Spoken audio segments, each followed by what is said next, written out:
Dave Hino, Ocean State Tackle.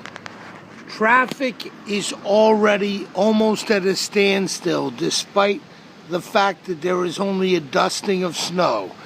Early releases and residents' anxiety has created a situation where 95 and 146 are already congested. Branch Avenue right here, you can see, is fully loaded with vehicles that are trying to avoid traffic. There's virtually no snow on the ground whatsoever, but anxieties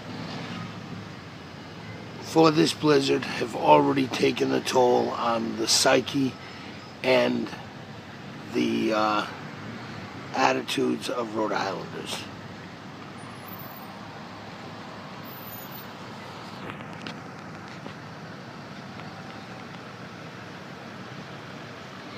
This storm is expected to drop up to 24 inches of snow in a 24-hour period.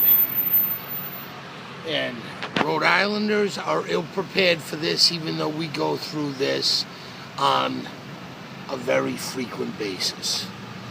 Dave Hino, Ocean State Tackle.